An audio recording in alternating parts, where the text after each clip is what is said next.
Hello friends, स्वागत है आपका मधु स्टडी क्लासेस में। आज देखेंगे हम सीटेट एनसीएफ 2005 के टॉप 20 क्वेश्चंस, जिसमें कि पहला क्वेश्चन है कि एनसीएफ 2005 का पूरा नाम क्या है। एनसीएफ 2005 का पूरा नाम क्या है?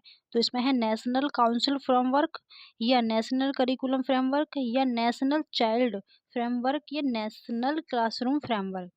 तो इसका जो आंसर होगा एनसीएफ 2005 का जो पूरा नाम होगा वो होगा national curriculum framework. National curriculum framework NCF 2005 का नाम है। अगला क्वेश्चन है, एनसीएफ 2005 किस संस्था द्वारा तैयार किया गया है? एनसीएफ 2005 किस संस्था द्वारा तैयार किया गया है? यूजीसी, एनसीईआरटी, सीबीएसई या एनसीटीई। तो एनसीएफ 2005 किस संस्था द्वारा तैयार किया गया है? तो एनसीएफ 2005 एनसीईआरटी द्वारा तैयार किया गया है।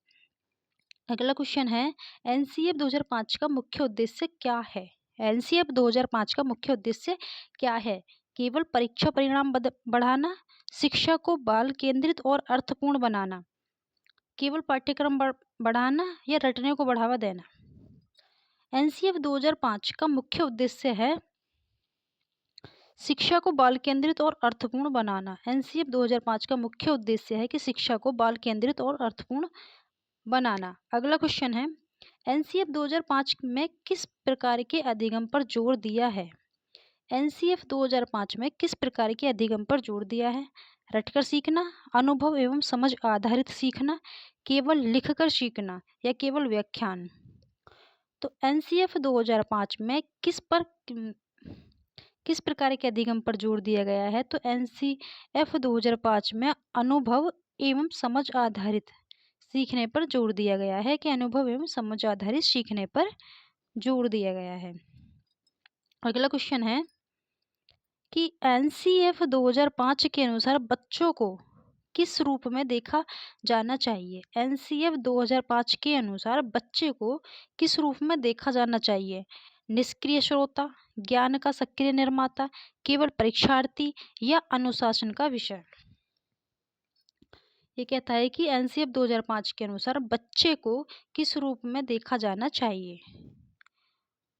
तो बच्चे को इसके एनसीएफ 2005 के अनुसार ज्ञान का सक्रिय निर्माता के रूप में बच्चे को देखा जाता है, ज्ञान का सक्रिय निर्माता। अगला क्वेश्चन है, एनसीएफ 2005 किस दृष्टिकोण से प्रभावित है? एनसीएफ 2005 किस दृष्टिकोण से प्रभावित है? निर्माणवादी, दंडात्मक, केवल व्यवहारवादी या सैन्यवादी। एनसीएफ 2005 किस दृष्टिकोण से प्रभावित है?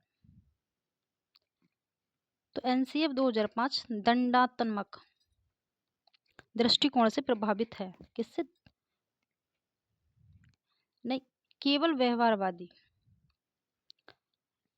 एनसीएफ 2005 केवल व्यवहारवादी दृष्टिकोण को प्रभावित करता है। इसमें उत्तर रहेगा सी। अगला क्वेश्चन है, एनसीएफ 2005 में शिक्षक की भूमिका कैसी मानी गई है? एनसीएफ 2005 में शिक्षक की भूमिका कैसी मानी गई है? केवल व्याख्यान देने वाली, सहायक और मार्गदर्शक की, केवल परीक्षक की या निरंतर की। तो एनसीएफ 2005 में शिक्षक की भूमिका मानी गई है सहायक और मार्गदर्शक की। सहायक और मार्गदर्शक की उत्तर होगा इसका बी। अगला क्वेश्चन है, एनसीएफ 2005 किससे दूरी बनाने की बात करता है? एनसीएफ 2005 किससे दूरी बनाने की बात करता है? गतिविधि से, अनुभव से, रटने की संस्कृति से या समझ से। तो एनसीएफ 2005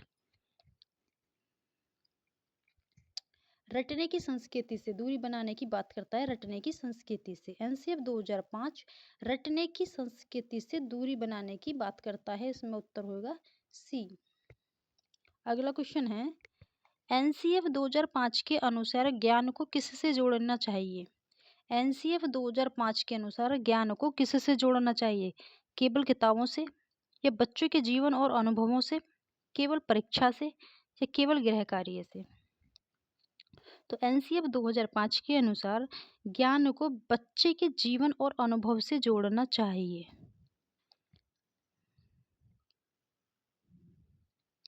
अगला क्वेश्चन है कि एनसीएफ 2005 में मूल्यांकन का उद्देश्य क्या होना चाहिए? एनसीएफ 2005 में मूल्यांकन का उद्देश्य क्या होना चाहिए? बच्चों को डराना, सीखने में सुधार करना, केवल अंक देना या बच्चों की तुलना करना?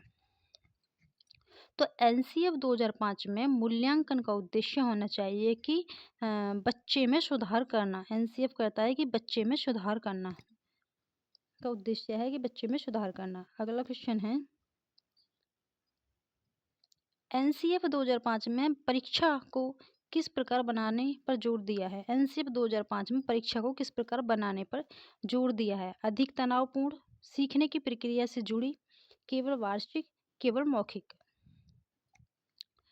तो इसका उत्तर है कि एनसीएफ 2005 में परीक्षा को सीखने की प्रक्रिया से जुड़ी पर बल देता है। सीखने की प्रक्रिया से जुड़ी रहने के लिए जोर देता है। अगला क्वेश्चन है, एनसीएफ 2005 में मातृभाषा को क्या महत्व दिया गया? एनसीएफ 2005 में मातृभाषा को क्या महत्व दिया गया? कोई महत्व नहीं। सीखने का महत्व माध्यम, केवल घर के लिए, केवल प्राथमिक कक्षा के बाद?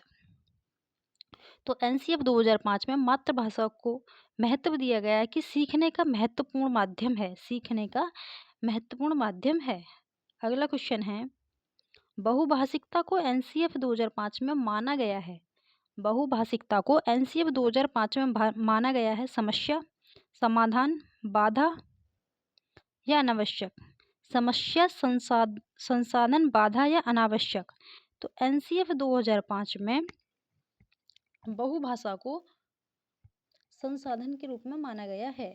अगला क्वेश्चन है, एनसीएफ 2005 में बाल केंद्रित शिक्षा का अर्थ है। एनसीएफ 2005 में बाल केंद्रित शिक्षा का अर्थ है शिक्षक ही सब कुछ तय करें, बच्चे की ज़रूरतें और अनुभवों को महत्व देना, केवल पाठ्य पुस्तक पढ़ाना, केवल परीक्षा कराना? एनसीएफ 2005 में बाल केंद्रित शिक्षा का अर्थ है कि बच्चे की ज़रूरतों और अनुभवों को महत्व देना। एनसीएफ 2005 में बाल केंद्रित शिक्षा का अर्थ है कि बच्चे की ज़रूरतों और अनुभवों को महत्व देना। अगला क्वेश्चन है, एनसीएफ 2005 में शिक्षा का संबंध किससे होना चाहिए? एनसीएफ 2005 में शिक्षा का संबंध किससे होना चाहिए? वास्तविक जीवन से, केवल परीक्षा से, केवल पाठ्यपुस्तक से या केवल गृह कार्य से? तो एनसीएफ 2005 में शिक्षा का संबंध वास्तविक जीवन से होना चाहिए। अगला क्वेश्चन है, एनसीएफ 2005 में कला शिक्षा को अनावश्यक माना गया है, शिक्षा का महत्वपूर्ण हिस्सा माना गया है, केवल मनोरंजन माना गया है या केवल उच्च कक्षाओं के लिए रखा गया है? तो एनसीएफ 2005 में शिक्षा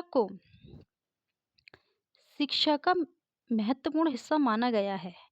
एनसीएफ 2005 में कला शिक्षा को शिक्षा का महत्वपूर्ण हिस्सा माना गया है। अगला क्वेश्चन है, एनसीएफ 2005 में पर्यावरण शिक्षा का उद्देश्य है। एनसीएफ 2005 में पर्यावरण शिक्षा का उद्देश्य है केवल परीक्षा याद कराना, पर्यावरण के प्रति समझ और संवेदनशील विकसित करना, केवल परीक्षा की तैयारी, केवल पेड़ पौधों के नाम याद कराना? तो एनसीएफ 2005 में पर्यावरण शिक्षा का उद्देश्य है कि पर्यावरण के प्रति समझ और संवेदनशीलता विकसित कराना। बच्चों को पर्यावरण के प्रति समझ और संवेदनशीलता विकसित कराना ही पर्यावरण का मुख्य उद्देश्य है। अगला क्वेश्चन है, एनसीएफ 2005 में शांति शिक्षा का उद्देश्य है। एनसीएफ 2005 में शांति शिक्षा का उद्देश्य है प्रतियोगिता बढ़ाना, सहयोग, सहिष्णुता और शांतिपूर्ण व्यवहार विकसित करना, दंड बढ़ाना, केवल अनुशासन करना? एनसीएफ 2005 में शांति शिक्षा का उद्देश्य है कि सहयोग, सहिष्णुता और शांतिपूर्ण व्यवहार विकसित करना। अगला क्वेश्चन है, एनसीएफ 2005 में गणित शिक्षण में किस पर जोर है? एनसीएफ 2005 में गणित शिक्षण में किस पर जोर है? केवल सूत्र याद करना, तर्क और समझ विकसित करना, केवल कठिन प्रश्न या केवल लिखित परीक्षा? तो एनसीएफ 2005 में गणित शिक्षण में तर्क और समझ विकसित करने पर जोर है। तर्क और समझ विकसित करने पर जोर दिया जाता गया है सबसे अधिक। अगला क्वेश्चन है, एनसीएफ 2005 में विज्ञान शिक्षण को किससे जोड़ने पर जोर है? एनसीएफ 2005 में विज्ञान शिक्षण को किससे जोड़ने पर जोर है? दैनिक जीवन और अनुभव, केवल परिभाषाएं, केवल पाठ्यपुस्तक, केवल प्रयोगशाला। तो एनसीएफ 2005 में विज्ञान शिक्षण को दैनिक जीवन और अनुभव से जोड़ने पर जोर दिया गया है। अगर वीडियो पसंद आई हो तो चैनल को लाइक शेयर सब्सक्राइब और कमेंट में अपना स्कोर बताएं और बताएं कि वीडियो आपको कैसी लगी है। Thanks for watching.